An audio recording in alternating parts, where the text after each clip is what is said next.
Hello friend, welcome to Bajirao Reddy coaching institutes. Today analysis या आज के विश्लेषण के इस उसमें हम 8 सितंबर 2023 के प्रमुख समाचारों में और उसमें भी आप चूँकि आप कल से जो है कल परसों G20 का ही सम्मेलन होने वाला है, ऐसे में जो भी न्यूज़पेपर हैं या जो भी उस तरह की चीज़ें हैं वो उसमें बहुत सारी चीज़ें भरी हुई हैं। मुझे लगा कि G20 सम्मेलन हो रहा है उसके पहले उसके लिए एक समझ डेवलप कर दी जाए या वो हमारे लिए क्यों महत्वपूर्ण है, उससे जुड़ी हुई 2-3 न्यूज़ जो आज की रही हैं और कुछ एक तो लगातार चली आ रही हैं, तो उसमें उसको हम समझने की कोशिश करेंगे। और अगर देखें तो इसमें मुख्य तौर से 3 बिंदु भरता है। एक, भारत के प्रधानमंत्री, चूँकि जो आप समझ सकते हैं कि G20 का भारत अध्यक्ष है, इसलिए वो उसके शिखर सम्मेलन की अध्यक्षता भी करेंगे। उनका G20 को लेकर जो अप्रोच है, यानी भारत का G20 को लेकर जो अप्रोच है, उनके अनुसार अब दुनिया में वो बदल गया है। पहले अप्रोच था जीडीपी केंद्रित, यानी सकल घरेलू उत्पाद केंद्रित, यानी कि आर्थिक केंद्रित जो था, अब वो बदल के मानव केंद्रित हो गया है। तो उस पे जो प्रधानमंत्री के G20 में जो उनको उम्मीद है या जो वो G20 के बारे में वो समझते हैं, उनके जो व्यक्तिगत विचार हैं, ऑफकोर्स वो देश के और सरकार के विचार होंगे, लेकिन उनके जो विचार हैं वो जानेंगे। दूसरे न्यूज़ में जो है वो है G20 का जो सम्मेलन हो रहा है, इसमें विभिन्न विशेषज्ञों ने ये दिखाया है कि कैसे जब से भारत G20 का अध्यक्ष बना है और आगे भी उसके पहले भी कैसे भारत G20 का जब से अध्यक्ष बना है, उसको मिली है चेयरशिप जो है, तब से लेके कैसे उसके अन्य इसके सदस्य देशों के साथ आर्थिक संबंध कैसे बेहतर हुए हैं। इसी तरह से जो तीसरा न्यूज़ है वो बहुत इम्पॉर्टेंट न्यूज़ है, वो है जो है डिजिटल पब्लिक इंफ्रास्ट्रक्चर, डिजिटल सार्वजनिक आधारभूत संरचना या इंफ्रास्ट्रक्चर बोला जाता है, जिसमें आपका UPI आता है, डिजिटल पेमेंट आता है, आधार आता है, डिजी लॉकर आता है। यह एक तरह से आप इंफ्रास्ट्रक्चर, ये डिजिटल क्षेत्रों में विभिन्न सरकार की जो सामाजिक सुरक्षा योजनाएं हैं या लोगों के आम जीवन को बेहतर बनाने के लिए जो व्यवस्थाएं हैं, उसके पूरे इंफ्रास्ट्रक्चर से जुड़ी हुई बात है। इसे बोलते हैं डिजिटल पब्लिक इंफ्रास्ट्रक्चर। भारत इसमें केंद्रीय भूमिका निभा रहा है और भारत G20 के माध्यम से जो कल होने वाला है उसमें अपने इस जो DPI है इसको एक महत्वपूर्ण के रूप में लोगों के सामने पहले भी लाता रहा है और आगे लाना चाहता है। जैसे यह एक तरह से कह सकते हैं जैसे चीन का बेल्ट रोड इनिशिएटिव है जो फिजिकल इंफ्रास्ट्रक्चर के लिए है, भारत का DPI है जो डिजिटल पब्लिक इंफ्रास्ट्रक्चर के ऊपर बल देता है। ठीक है, तो एक एक करके देखते हैं। अगला, ये जो मेन आर्टिकल है ये प्रधानमंत्री जी के इंटरव्यू और उसके बाद जो उन्होंने बहुत अपना खुद से लेख लिखा है, उनमें कही गई बातें हैं कि GDP केंद्रित दृष्टिकोण मानव केंद्रित दृष्टिकोण में बदल रहा है। यह आप एक मान सकते हैं कि ये वो की पॉइंट है, की बोर्ड है, या ये वो कह सकते हैं वो रास्ता है, वो टर्निंग पॉइंट है जो भारत की अध्यक्षता में G20 लेने वाला है। भारत ने G20 को GDP अवधारणा की जो थी, जो GDP आधारित, आपको पता होगा G20 क्या है, दुनिया के 19 टॉप सकल घरेलू उत्पाद वाले देश और उसमें एक जो है यूरोपीय यूनियन शामिल हो जाता है। यानी ये इसका संरचना है, किस पे आधारित है, कहीं ना कहीं आर्थिक चीज़ों पे आधारित है। और G20 के आप बहुत सारे उसके कैसे बना, क्या बना जानेंगे, तो ये आर्थिक संकट से ही, जो हमारे शताब्दी की शुरुआत में आर्थिक संकट आया था, उसको ध्यान में रख के G7 की जगह एक बड़ी अवधारणा विकासशील देशों को शामिल करते हुए भी G20 के रूप में सामने आई थी। लेकिन प्रधानमंत्री ने कहा कि नए समय में कोरोना के बाद चीज़ें बदल गई है, अब GDP की जगह मानव केंद्रित अवधारणा की बात चल रही है। तो इसमें यह है कि विभिन्न उसके समझ चुनौतियां क्या क्या है, भारत की G20 प्रेसिडेंसी का विश्व के लिए क्या महत्व है, यानी भारत का क्या महत्व है, भारत के जो G20 के समझ यानी पूरी दुनिया का समझ क्या क्या चुनौतियां हैं या क्या अवसर, और भारत का महत्व क्या है G20 के लिए, G20 का भविष्य क्या सोचते हैं प्रधानमंत्री, वैश्विक जलवायु परिवर्तन का मुद्दा क्या है, G20 के समझ ऋण पुनर्गठन या डेप्ट रिस्ट्रक्चरिंग का, जैसे अभी श्रीलंका का मामला था, ऐसे बहुत सारे देशों के जो डेप्ट हैं उनके कैसे है, और G7 देश और चीन और रूस का, जैसे G7 देश विकसित देशों अमेरिका के नेतृत्व में है, और रूस चीन का आपस में एक तरह से कह सकते हैं कि यूक्रेन युद्ध को लेकर और विभिन्न मुद्दों को लेकर एक बिल्कुल अलग अलग ध्रुव विचारधारा चल रही है, उसको लेके कैसे भारत उसको मैनेज करेगा। क्योंकि आप देखेंगे, आप लोगों को पता ही होगा कि रूस के राष्ट्रपति भी यहाँ पे नहीं आए हैं और चीन के राष्ट्रपति भी नहीं आए हैं। रूस के राष्ट्रपति, चूंकि रूस यूक्रेन युद्ध हो रहा है, चीन के राष्ट्रपति नहीं आए हैं, इसका उन्होंने कोई कारण नहीं बताया है, लेकिन कहीं ना कहीं इसके पीछे कारण यही G7 और रूस चीन के आपस के जो गठजोड़ के दोनों के बीच में जो खाई है उससे जुड़ी चुनौती को लेकर है। ठीक है, तो आइए हम देखते हैं इसको। पहला जो उनसे प्रश्न पूछा गया कि G20 के समझ विभिन्न मुद्दे और चुनौतियां, प्रधानमंत्री जी ने बताया कि इसको समझना पड़ेगा कि जब G20 का गठन हुआ था उस समय आर्थिक संकट था। आर्थिक संकट को ध्यान में रखते हुए G20 के लिए जो किया गया उसमें जो आर्थिक या सकल घरेलू उत्पाद महत्वपूर्ण भूमिका अदा करता है, और इसमें जो चूंकि आप एक तरह से कह सकते हो कि जब आर्थिक पहलू था तो उसी को चलता रहा, इसलिए देखिए आप कहिए कि 85% GDP, 75% जनसंख्या, इतना परसेंट व्यापार, वो सारी चीज़ें हैं क्या आर्थिक है। लेकिन कोरोना के बाद दुनिया के सामने एक अजीब सी स्थिति उत्पन्न हो गई थी, एक नई चुनौतियां उत्पन्न हो गई थी जो विकसित और विकासशील, यानी जो आर्थिक चीज़ों से बिल्कुल अलग थी, है ना, केवल आर्थिक परिस्थितियों से वो नहीं कर सकता है। ऐसे में भारत ने वो मॉडल दिखाया था कि कैसे उससे उबरा जा सके, कैसे अपनी ज़रूरतों को भी हमें पूरा करना है और उससे वापस निकला जा सकता। भारत विकासशील होने के देशों के साथ ही इतनी बड़ी आबादी होने के साथ साथ भारत ने अपने यहाँ पे लॉकडाउन को भी जो है एक तरह से मैनेज ही रखा, पहली बार सख्ती रखी लेकिन बाद में आर्थिक पहलू को भी ध्यान में रखकर मैनेज रखा, अपने देश की इतनी बड़ी आबादी को मुफ्त में खाद्यान्न भोजन और उसको सुरक्षित रखा, दुनिया का सबसे बड़ा टीका अभियान शुरू किया, और इसके साथ साथ कई सारी वैक्सीन यहाँ पे बनी, और भारत ने अपने लिए तो वैक्सीन रखा ही, दुनिया के अन्य देशों को उपलब्ध कराया। इसी तरह से यूक्रेन संकट, दुनिया के सामने खाद्यान्न और ऊर्जा का संकट, भारत ने ऐसे समय में आगे बढ़ के ऐसे कमज़ोर देशों को खाद्यान्न उपलब्ध कराई। इसी तरह की बात प्रधानमंत्री कहते हैं कि आज भारत जो है ग्लोबल विश्व का नेतृत्व करता है और वो कोशिश कर रहा है कि ग्लोबल साउथ को ध्यान में रखते हुए वह अफ्रीकी देशों के समूह को भी G20 की जो अध्यक्षता, परमानेंट अध्यक्षता दिलाने की तरफ वो प्रयासरत है। ठीक है, देखिए इसमें G20 में भारत की G20 प्रेसिडेंसी का विश्व के लिए क्या महत्व है, तो वो महत्व क्या है जरा देखिए। एक, भारत ने प्रेसिडेंसी ने भारत को एक टिकाऊ, समावेशी और न्याय संगत दुनिया के लिए अपने दृष्टिकोण को बढ़ावा देने और भारत प्रशांत क्षेत्र में एक नेता के रूप में अपनी प्रोफाइल बढ़ाने का अवसर दिया है। G20 की उत्पत्ति पिछली शताब्दी के अंत में आर्थिक संकटों के प्रति विश्व की सामूहिक और समन्वित प्रतिक्रिया के रूप में हुई थी, लेकिन जब महामारी आई तो दुनिया को समझ आया कि आर्थिक चुनौतियों के अलावा मानवता को प्रभावित करने वाले अन्य महत्वपूर्ण और तात्कालिक चुनौतियां भी थी जिन पर भी ध्यान देने की ज़रूरत थी।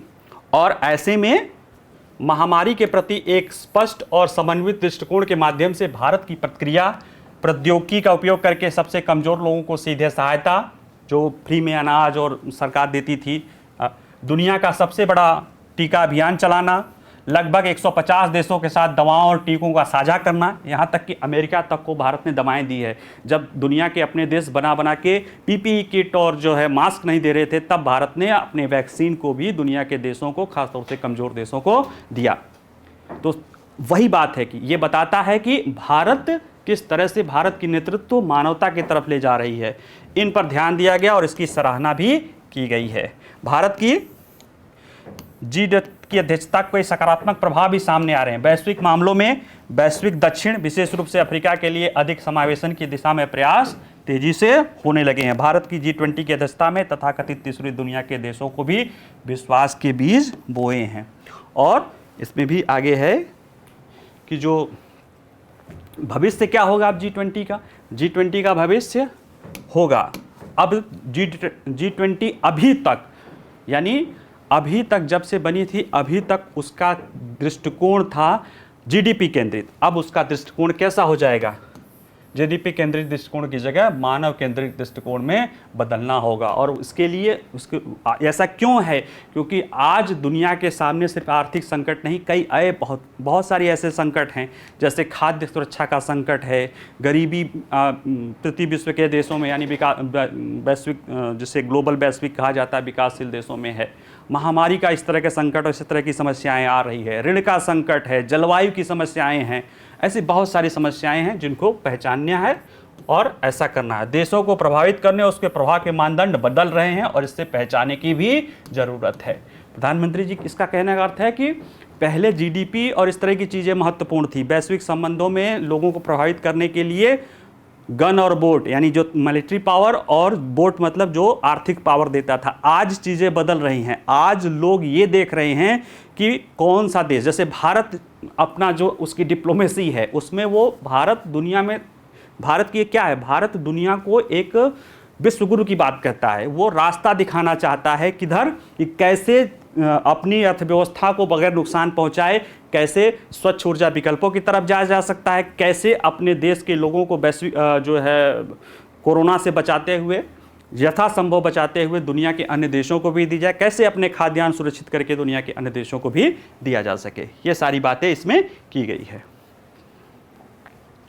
वैश्विक जलवायु परिवर्तन का मुद्दा, चूंकि आपको पता होगा, यही बात प्रधानमंत्री जी को भी बात है पता, जो आपको पता होगा, हमें पता होगा, तो प्रधानमंत्री जी को भी पता है कि भारत जो है G20 देशों में हम संभवतः पहले देश हैं जिसने निर्धारित समय से 9 साल पहले ही अपने जलवायु लक्ष्य को हासिल कर लिया। जो हमारे लिए 2032 तक था, उसको हमने पहले ही हासिल कर लिया है और हम वैश्विक प्रयासों का सदस्य बनने से लेकर कई पहलों में अग्रणी भूमिका निभाने की ओर बढ़ गए हैं। अंतर्राष्ट्रीय सौर गठबंधन भारत में है, आपदा प्रतिरोधी बुनियादी ढांचे के लिए भी गठबंधन में हम सदस्य हैं, पृथ्वी के लिए एक साथ लड़ी जैव ईंधन गठबंधन भी बना है। इसी तरह से भारत ने हाइड्रोजन क्षेत्र में, ग्रीन हाइड्रोजन के क्षेत्र में भी प्रयास शुरू कर दिया है और दुनिया आने वाले समय में भारत खुद को एक ग्रीन हाइड्रोजन के रूप में नेतृत्वकारी भूमिका, ग्रीन हाइड्रोजन उत्पादक के रूप में नेतृत्वकारी भूमिका निभाने की तरफ वो प्रयासरत है। ठीक है, आगे देखते। G20 के समक्ष ऋण पुनर्गठन की चुनौती, ये भी एक समस्या है जो वर्तमान में दिखाई दे रही, खासतौर से कोरोना काल के कारण और अनेक देशों में लोक लुभावनी नीतियों के कारण ऋण का संकट बढ़ता गया। लोग ऋण लेके चीज़ें करते जा रहे थे, खासतौर से विदेशी ऋण या जो भी सहायता थी उसको उस तरह से उनकी अपनी पेइंग कैपेसिटी से ज़्यादा ले रहे थे और कोरोना ने जब उन देश की अर्थव्यवस्था को नकारात्मक रूप से दुष्प्रभावित किया तो कहीं न कहीं उनके लिए ऋण का संकट उत्पन्न हो गया।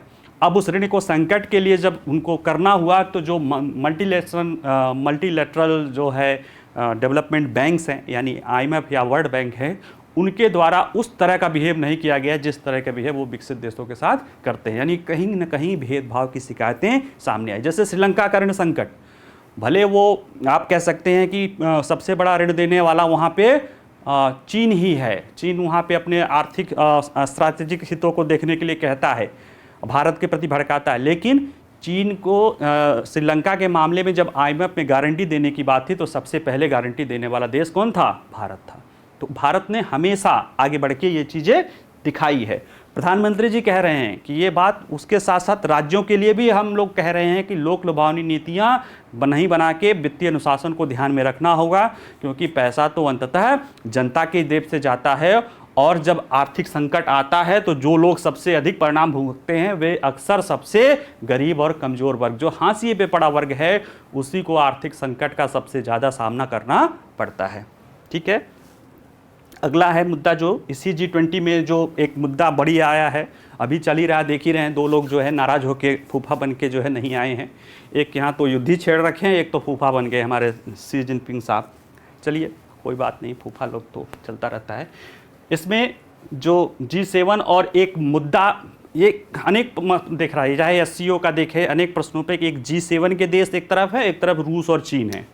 ठीक है, और इन दोनों के बीच की खाई इतनी है कि एक कमरे में ये जब G20 में भारत के सामने अध्यक्षता आई थी तो एक मुद्दा ये उठा था कि कैसे भारत एक ही कमरे में जो बिडेन और व्लादिमीर पुतिन को या शी जिनपिंग और आपस में कैसे ये सारे लोग एक ही कमरे में भारत इकट्ठा करेगा। और देखिए कल से सम्मेलन हो रहा है और आज स्थिति ये हो गई कि नहीं कर पाया। तो ये खाई इतनी बड़ी हो गई है। प्रधानमंत्री ने कहा है कि इस तरह के मुद्दों को भारत हमेशा कहता रहा है, भले आज वो G20 का अध्यक्ष है या नहीं है। दुनिया में जहां भी संघर्ष हैं, रूस यूक्रेन के नाम न लेकर जहां भी संघर्ष हैं, उन सबका समाधान शांतिपूर्ण और बातचीत के रूप से ही और कूटनीतिक हल से ही होना चाहिए और होगा। ये भारत का जो है कह सकते हैं आधिकारिक हमेशा से रहा है और अब आज भी है। भारत ने ये नहीं कि हम G20 के अध्यक्ष इसलिए कह रहे हैं, नहीं, जहाँ भी संघर्ष है, जिस रूपों में संघर्ष है, वह कैसे बातचीत और कूटनीति से ही हल किया जा सकता है। सेना और ताकत उसका कोई विकल्प नहीं है। ठीक है, चलिए अगला जो न्यूज है वो है कि G20 की अध्यक्षता भारत को कैसे आर्थिक लाभ पहुंचा रही है। तो इसमें हम समझेंगे कि क्या मामला है समाज की। उसमें लाभ पहुंचाने के लिए समझना होगा कि G20 देशों और भारत के बीच का व्यापार क्या है, किस प्रकार का अवसर लेकर आया है, कि कैसे G20 का जो अध्यक्षता है उसने कैसे भारत के लिए व्यापार के अवसर खोले हैं, और अंतिम में कि G20 के देशों के साथ भारत का व्यापार का आंकड़ा क्या है। जैसे आपको पता होगा G20 की आर्थिक स्थिति दुनिया के 80-85% के लगभग व्यापार पे इनका नियंत्रण है। दुनिया के टॉप 20 इकोनॉमी जो है इसमें शामिल हैं। कहने को 20 हैं, 19 + 27 यूरोपियन यूनियन के हो जाते हैं, टोटल 46 हो जाता है। उसमें से 3 देश जो 19 देशों में शामिल हैं, यूरोपियन यूनियन में जो 27 देश में, जैसे उसमें जर्मनी है और ऐसे करके है, इटली है और एक स्पेन है शायद, नहीं जर्मनी इटली और जो भी एक और है नहीं याद आ रहा है, ये 3 देश उसमें लिखा हुआ है PDF में। ये यानी कुल मिला के 43 देश इसमें शामिल है और कुछ अंतर्राष्ट्रीय संगठन शामिल हैं। तो और वो सारे एक नहीं से किसी न किसी रूप में भले एक इकोनॉमिक सुपर पावर रहे हैं। ठीक है, तो चलिए ब्रीफ में जल्द देखते हैं इसमें समाचार क्या है कि भारत की अध्यक्षता के लिए G20 में भारत की अध्यक्षता को देश के लिए व्यापार संबंधों को मजबूत करने और सदस्य देशों से निवेश आकर्षित करने के अवसर के रूप में देखा जा रहा है, खासकर बुनियादी ढांचे जैसे क्षेत्रों में। विशेषज्ञों का मानना है कि G20 वैश्विक आर्थिक विकास और समृद्धि के लिए एक रणनीतिक भूमिका निभाता है, क्योंकि इसके सदस्य वैश्विक सकल घरेलू उत्पाद, व्यापार, जनसंख्या में एक महत्वपूर्ण हिस्से का प्रतिनिधित्व करते हैं। ठीक है, G20 की अध्यक्षता भारत के वैश्विक व्यापार के लिए किस प्रकार का अवसर लेकर आया है। देखिए, पहला है कि इसकी रणनीतिक भूमिका है। वैश्विक सकल घरेलू उत्पाद का 85% GDP के, टोटल वैश्विक GDP का 85%, वैश्विक व्यापार का 75%, दुनिया के 2/3 आबादी का प्रतिनिधित्व करता है और इसे वैश्विक आर्थिक विकास के लिए महत्वपूर्ण बनाता है। ऐसे में इस ब्लॉक का आप अध्यक्ष हैं, यानी अगर मैंने पिछले जानेंगे, लोग भी बताते हैं, आपने सुना, आप भी जानते होंगे कि UNO के बाद कोई अगर वैश्विक सरकार की बात कह सकती है तो यही एक संगठन है। इसे देखिए, पूरे वैश्विक अर्थव्यवस्था का 85, व्यापार का 75 और 2/3 आबादी का प्रतिनिधित्व करता है। भारत के लिए अवसर है, कैसे? भारत की G20 अध्यक्षता अपनी सामर्थ्य दिखाने, निवेश आकर्षित करने और प्रमुख अर्थव्यवस्थाओं के साथ व्यापार संबंधों को गहरा करने का एक मौका है। सामर्थ्य दिखाने हमने दिखाया करके, हमने अपनी आर्थिक स्थिति को करके दिखाया, हमने अपना निवेश सामर्थ्य दिखाने के लिए हम अब जो डिजिटल, अगला जो स्लाइड है न्यूज़ है, डिजिटल पब्लिक इंफ्रास्ट्रक्चर, उसको दुनिया को दिखा रहे हैं, निवेश को आकर्षित कर रहे हैं। जब हम सामर्थ्य दिखाएंगे, अपनी ताकत दिखाएंगे, और जो अंतर्राष्ट्रीय विभिन्न संगठनों द्वारा हमें बताया भी जा रहा है कि दुनिया की अनिश्चितता के काले बादलों के बीच में एक चमकता हुआ सितारा भारत है, ऐसे में निवेश भी आकर्षित होगा। भारत के लिए सकारात्मक क्या कारक है? क्योंकि मुक्त व्यापार समझौते पर बातचीत चल रही है, व्यापार करने में आसानी है, आधुनिक बुनियादी ढांचे, सब पढ़ लीजिएगा। G20 की सदस्य संख्या यानी 43 देशों के साथ, एक तरह से कह सकते हैं कि 20 देशों का नहीं, बल्कि भारत एक तरह से 43 देशों की ये संगठन है, उसका भारत क्या कर रहा है? अध्यक्षता कर रहा है। कैसे है वो 43 देश? देख लीजिए, 43 सदस्य, जिसमें 19 देश, वो 27 यूरोपीय संघ के, जिसमें फ्रांस, जर्मनी और इटली उसमें 19 देश में शामिल है, यानी 46 में से 3 निकाल दीजिए, 43 देशों का संगठन है। मुक्त व्यापार समझौता सुधार हो रहा है, लोग कह रहे हैं यूके के साथ और ईयू के यूरोपीय यूनियन के साथ भारत को एफटीए के लिए आगे बढ़ना चाहिए। ग्लोबल नाम सेटर हो सकता है, भारत को डिजिटल अर्थव्यवस्था में वैश्विक नेता बनने के लिए G20 देशों के साथ साझा आधार तलाशना चाहिए, जिससे उससे आईटी और आईटी सक्षम सेवाओं के निर्यात को लाभ होगा। बहुत बड़ी मध्यम आय वाली आबादी है, आपको पता होगा भारत की बढ़ती मध्यम आय वाली आबादी एक विशाल उपभोक्ता आधार प्रदान करती है, और ऐसे में जब बहुत हम विशाल आधार होगा तो इसमें निवेश करने वाली और आपूर्ति श्रृंखलाओं में विविधता लाने वाली वैश्विक कंपनियों के लिए आकर्षक बनाती है। जैसे हमारे यहाँ लैपटॉप का बहुत मांग हो रहा था, हमने उस पर रोक लगा दिया, अब लोग हमारे यहाँ निवेश आना शुरू हो गया। ठीक है, प्रमुख निवेश कारक, जब ये सब चीज़ें होंगी तो आसानी से निवेश भी आकर्षित होगा। ठीक है, व्यापार का आंकड़ा, ये आप तथ्यात्मक चीज़ें हैं, देख लीजिएगा, वो उसी में है। प्रमुख निर्यात गंतव्य हैं, इसमें सबसे नंबर 1 पर यूएसए है, जैसे जो तथ्य के आंकड़े भी हैं ये भी इसमें शामिल हैं। ठीक है, चलिए अगला देखते हैं, डिजिटल पब्लिक इंफ्रास्ट्रक्चर क्या होता है, चर्चा में क्यों है, क्योंकि अभी अगस्त माह में यूपीआई ने 10 अरब से ज़्यादा के ट्रांजैक्शन किए हैं, ये एक अपने आप में कीर्तिमान है। तो यूपीआई क्या है, वह डिजिटल पब्लिक इंफ्रास्ट्रक्चर का एक महत्वपूर्ण घटक है। डिजिटल पब्लिक इंफ्रास्ट्रक्चर कैसे महत्वपूर्ण, भारत ने डीपीआई की तैनाती में कैसे महत्वपूर्ण भूमिका निभाई, उसको समझना है। इंडिया स्टैक क्या है, भारत की विदेश, ये जो डीपीआई है डिजिटल पब्लिक इंफ्रास्ट्रक्चर, ये भारत की विदेश नीति का हिस्सा कैसे है, और डिजिटल पब्लिक इंफ्रास्ट्रक्चर क्या है, और डीपीआई क्यों महत्वपूर्ण है। ठीक है, चलिए इसको जल्दी जल्दी देख लेते हैं। चर्चा में क्यों है, यूनाइटेड इंटरफेस अगस्त में 10 अरब को पार कर लिया, जो भुगतान सेवा के लिए एक महत्वपूर्ण मील का पत्थर है। यह यूपीआई न केवल घरेलू स्तर पर बल्कि भारत की विदेश नीति आउटरीच के लिए भी महत्वपूर्ण है, क्योंकि अभी देखे होंगे भारत में कुछ विदेश जो राष्ट्राध्यक्ष या इसी तरह के जो विदेशी मेहमान आए थे, तो उनको यूपीआई से कराया गया, तो उनको लगा यार इतना आसान है पेमेंट को एक जगह से उस तरह, हमारे यहाँ तो इस तरह की चीज़ें नहीं है। तो ये कहीं ना कहीं ये भारत के जो यूपीआई है वो एक यूनिक है, और दुनिया में कह सकते हैं कि एक बहुत बड़ी चीज़ है, जिसको भारत G20 देशों के सामने अपने को शोकेस करना चाहता है और करेगा भी। लोगों द्वारा इसमें वो भी दिखाई गई है, इंटरेस्ट भी दिखाया गया है। कैसे दिखाया गया है इसको हम देख लेते हैं। देखिए G20 का डिजिटल पब्लिक इंफ्रास्ट्रक्चर को बढ़ावा देने वाली अंतर्निहित प्रौद्योगिकियों के लिए भारत इंडिया स्टैक, ये इंडिया स्टैक जो है या भारत स्टैक, वो बहुत सारी जो डिजिटल प्रौद्योगिकियाँ इंफ्रास्ट्रक्चर से जुड़ी हुई हैं, जैसे यूपीआई है, उसमें आधार है, उसमें एनपीसीआई है, उसमें डिजी लॉकर है, ऐसी बहुत सारी पेमेंट फिनटेक कंपनियां हैं, उन सबको जोड़ के भारत ने इसको जो है इंडिया स्टैक ब्रांड करता नाम दिया है। अन्य देशों की भी रुचि पता किया है, कौन कौन इसमें रुचि दिखा रहे हैं भाई, देखिए ये सब। इसके जरिए भारत क्या करना चाह रहा है, भारत डीपीआई की तैनाती से कैसे महत्वपूर्ण भूमिका निभाना चाह रहा है। भारत डिजिटल इंफ्रास्ट्रक्चर विजन है, भारत का लक्ष्य डिजिटल पब्लिक इंफ्रास्ट्रक्चर की तैनाती में नेतृत्व करना है और global digital public infrastructure repository बनाने करना है। ये क्या है, यह एक तरह से आभासी भंडार के रूप में कार्य करेगा, जहां G20 सदस्य देश या अन्य लोगों के उपकरण संसाधनों से डीपीआई के विकास और तैनाती में स्वेच्छा से जुड़ा जा सकता है। ठीक है, भारत का मॉडल क्या है, भारत का जो मॉडल है ये एक यूनिक मॉडल है। क्यों कि भारत का दृष्टिकोण सरकार नियंत्रित जो अंतर्निहित प्रौद्योगिकी है, जैसे जो हमारा यूपीआई है वो एनपीसीआई सरकारी कंपनी द्वारा है, जो हमारा आधार है वो यूआईडीआई सरकार द्वारा है, लेकिन इसकी सेवाएं अन्य पेमेंट बैंक भी लेते हैं, जैसे फ़ोन पे है, गूगल पे है, भीम है, इस तरह के जो है लेते हैं। ठीक है, और यह मॉडल जैसे जो यूपीआई और आधार इंडिया स्टैक के अभिन्न अंग हैं।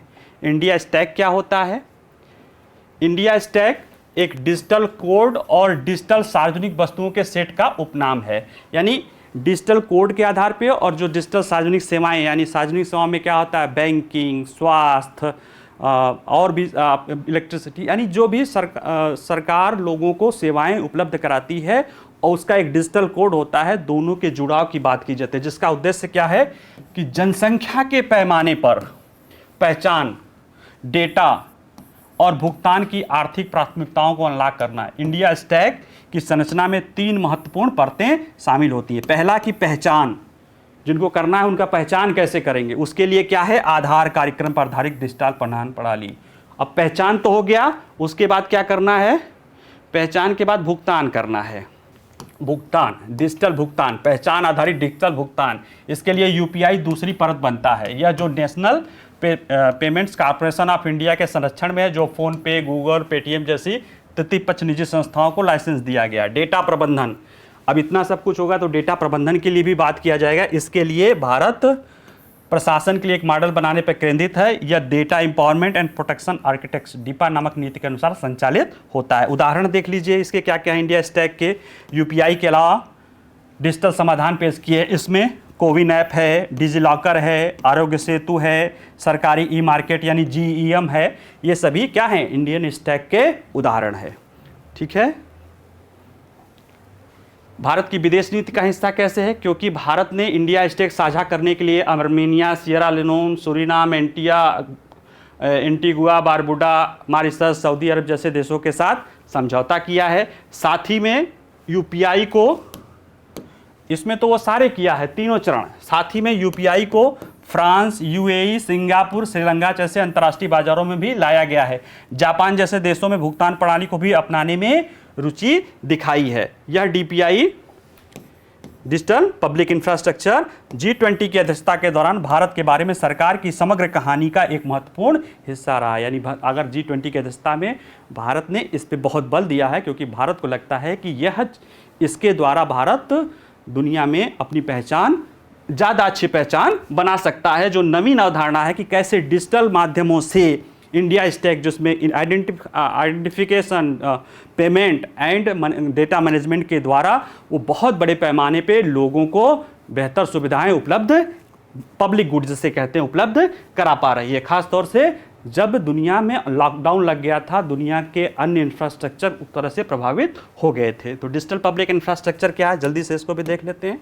डिजिटल पब्लिक इंफ्रास्ट्रक्चर किसी सरकार या सार्वजनिक संस्थाओं द्वारा आवश्यक सेवाएं प्रदान करने और किसी समाज राष्ट्र के भीतर विभिन्न डिजिटल लेन देन इंटरसेक्शन को सक्षम करने के लिए बनाए गए डिजिटल टूल, प्रौद्योगिकियों और संसाधनों के एक सेट को संदर्भित करता है। इसमें जो प्रौद्योगिकी होंगे, टूल होंगे, जो संसाधन का सेट होगा, इसमें भी होगा। यह किसी देश के लिए मूलभूत डिजिटल बुनियादी ढांचे के रूप में भी काम करने, सार्वजनिक सेवाओं की कुशल डिलीवरी को सक्षम करने और डिजिटल नवाचार और समावेशन को बढ़ावा देने के लिए डिज़ाइन किया गया है।